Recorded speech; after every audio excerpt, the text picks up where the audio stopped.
एक दिन जीवन में घटना घटी। एक ऐसे पुरुष से भेंट हुई जो काला काला है, राजवेश में है।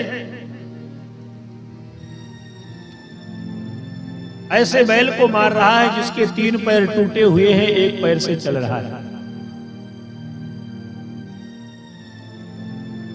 गाय खड़ी खड़ी रुदन कर रही है। राजा परीक्षित ने पूछा कि भाई तुम कौन हो? पहले तो उस बछड़े से, उस बैल से पूछा कि तुम कौन हो, इतने दुखी क्यों हो, और हे गौ माता आप रो क्यों रही हो? पर बैल कुछ नहीं बोला। बहुत पूछने के बाद भी बैल ने यही कहा कि महाराज किसके ऊपर हम दोष लगाएं?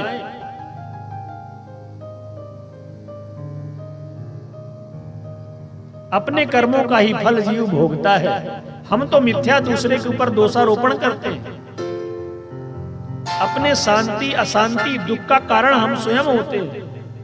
हमारा मन ही हमें सुखी बनाता है और हमारा मन ही हमें दुखी करता है।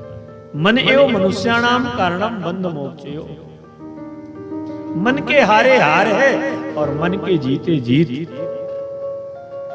मन से ही व्यक्ति हारता है, मन से ही जीतता है। मन का ही सुख है, मन का ही दुख है। मन की परिकल्पना से ही ये सब कुछ हमें अनुभव में आते हैं। न जीवन में कहीं सुख है और न जीवन में कहीं दुख है। ये सब अनुभूति से होता है। और जब उस बैल ने किसी के ऊपर दोष नहीं लगाया तो राजा परीक्षित ने कहा समझ गया, तुम लगता है कि धर्म हो, इसीलिए किसी के ऊपर अपने दुख का कारण किसी के ऊपर लेप नहीं कर रहे हो। बताओ तुम्हारी ये दशा किसने करी? जब बैल ने किसी का नाम नहीं बताया तब उस काले काले पुरुष से पूछा कि तुम बताओ तुम कौन हो? धनुष में बाण चढ़ा करके राजा परीक्षित मारने दौड़े तो काला काला व्यक्ति चरणों में गिर गया और कहा महाराज क्षमा करिए, मैं कलयुग हूं। परीक्षित ने कहा तुम कब आ गए? कहा भगवान श्री कृष्ण का जाना हुआ और मेरा आना हुआ। जब से श्री कृष्ण गए हैं इस धराधाम को छोड़कर, तभी से हमारा आना इस धरती में हुआ है। राजा परीक्षित ने कहा नहीं, तुम्हारे लिए मेरे राज्य में जगह नहीं है, तुम चले जाओ। कलयुग की यहाँ कोई, कलयुग के लिए कोई जगह नहीं है, तुम मेरे राज्य से बाहर जाओ। कलयुग ने कहा कि महाराज कहां जाऊं? जहां जाता हूं आप मुझे धनुष बाण लिए दिखाई देते हो और सब जगह आपका राज्य है।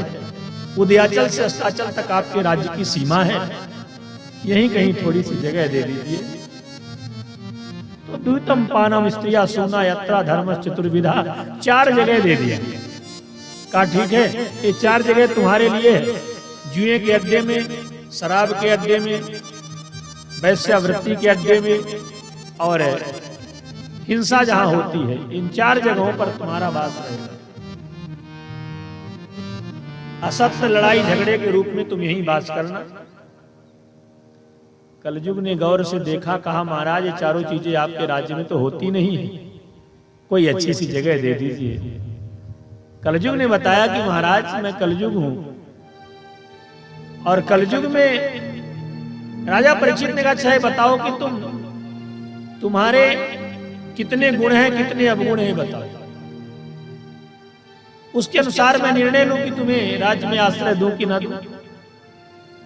तो कलयुग ने कहा महाराज और तो सारे हमारे जीवन में अवगुण ही अवगुण हैं, दोष ही दोष भरे हैं, पर एक गुण है। कलयुग जोग न जग न ज्ञाना, एक आधार राम गुण गाना। कलिकर एक पुनीत प्रतापा, मानस पुण्य होए नहीं पापा।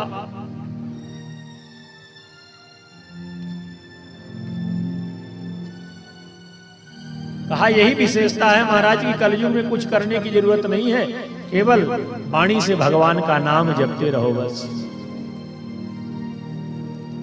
राजा परीक्षित ने सोचा कि कलयुगी जीव बड़े आलसी स्वभाव के हो जाएंगे, प्रमादी हो जाएंगे, तो इनका कल्याण कैसे होगा? ये तो जब तब कर नहीं पाएंगे, एक आसन में बैठने की सामर्थ्य रहती नहीं, बाल्यावस्था से तरह तरह के मर्ज आ जाते हैं शरीर में, 20 वर्ष की अवस्था होती नहीं, शुगर हो जाता है, ब्लड प्रेशर हो जाता है, 40 के पूजे नहीं की साठिका हो जाता है, गठिया बात हो जाता, कैसे साधना हो? कलयुग में सारे खान पान बिगड़े हुए हैं, हमारा रहन सहन बिगड़ा हुआ है, हम परिश्रम करना नहीं चाहते, ब्रह्म मुहूर्त में उठना नहीं चाहते और भाग्य का दोष देते हैं। कैसे होगा? जिसने जीवन में अपने ब्रह्म मुहूर्त नहीं देखा कभी और वो भगवान के दर्शन की परिकल्पना करे तो कैसे संभव है? जब ब्रह्म मुहूर्त आपने देखा नहीं तो भगवान को कैसे देखोगे? ब्रह्म मुहूर्त में उठने का अभ्यास करो।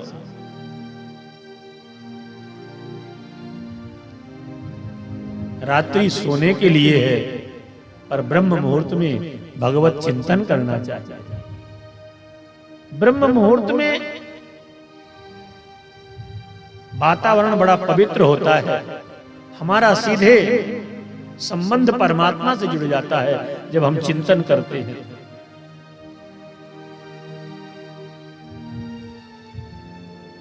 कलयुग ने प्रार्थना किया, महाराज यही जगह दे दीजिए, पुनश्च याचमानाय जात रूप मदात्र भू ततोऽनृतं मदं कामं रजो वैरम च पंचमम। 5वां स्थान स्वर्ण में मांग लिया और राजा परीक्षित ने तथास्तु कह दिया कि तुम्हारा सोने में भी वास हो। अब कलयुग का स्वर्ण में वास हो गया। अब समस्या इस बात की है कि एक तरफ यहां कह रहे हैं भागवतकार की कलयुग का वास, सोने में कलयुग का वास होता है, उधर 11वें स्कंद में भगवान श्री कृष्ण कह रहे हैं कि धातुओं में सोना मैं ही हूं।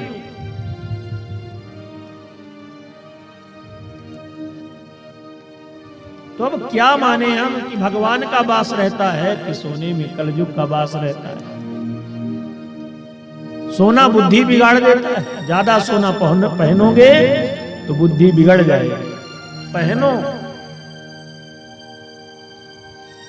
सोने में वास कलयुग का होता है। पततो अनृतम मदम कामम, जो असत्यता पूर्वक कमाया हुआ धन है उससे अर्जित जो स्वर्ण है उसमें कलयुग का वास होता है। जो अन्याय से अर्जित संपत्ति है उसमें कलयुग का वास होता है। अन्याय से जो अर्जित धन है उसका सेवन करोगे तो बुद्धि बिगड़ेगी।